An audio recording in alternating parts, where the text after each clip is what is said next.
Jordan couldn't stop apologizing as I drove him home. "I'm so sorry. It's okay. You were being so sweet. Don't worry about it. It's been a really stressful time." "I get it. Please don't take it personally." "I won't." That was shaping up to be a pretty romantic moment. Uh-huh. Before I ralphed. Don't need the recap here, Jordan. That was disgusting. Tasted awful, too. And fizzy. Okay, we can stop talking about it now. It was no reflection on how I feel about you. I didn't interpret it as such. Please, don't take it personally. I will if you don't shut up already. He smiled sheepishly. Anyway, I'm sorry, he said. It's okay. I should have left a tender moment alone. You seriously have to stop it right now. He smirked to himself. I guess that was a good sign. Got a breath mint? He asked. I pulled a tin of Altoids from my purse as I turned onto our street. Take 'em all. After we got home, Jordan recounted his whole disturbing conversation with his father. I didn't know his dad well, but when I'd seen him at school events or his house, he always seemed like a friendly enough guy. A nerdy scientist who took quiet pride in his son and family. He may not have been the most effusive fellow, but he also didn't come across as the cold automaton that Jordan was describing. He didn't even offer Jordan a ride, just left him sitting there with his wounded leg. Also, he gave Jordan a warning. I knew Jordan. Telling him to back off was the quickest way to get him to dig deeper. Well, if you're going to be staying here longer, let's make this place feel a bit more like home, I said in the exam room that he'd been using as a bedroom. Great, he said without much inflection. Check this out, I said, and pulled out a rolled-up poster.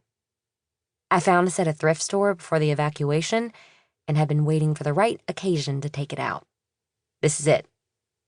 I unrolled an Evil Dead 2 poster, the skull with the eyeballs looking sideways off the page. Awesome, Jordan enthused. That's an original? Of course. And now it's yours.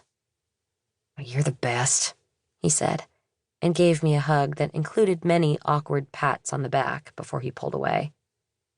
And hey, I said, pending any other unexpected disasters, school starts tomorrow at last, so that'll feel somewhat normal.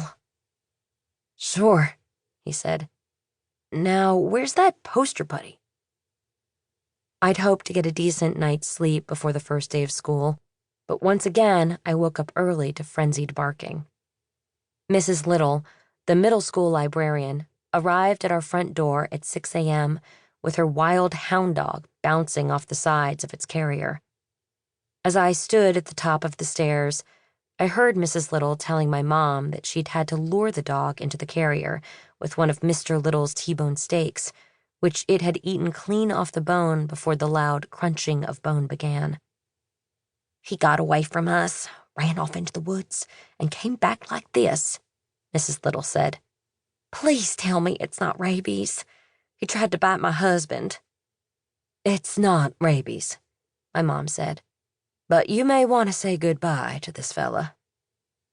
After Mom transferred the agitated dog from the carrier into a kennel and a distraught Mrs. Little left, I made my way down the stairs and asked, What's the deal with all these angry bitches?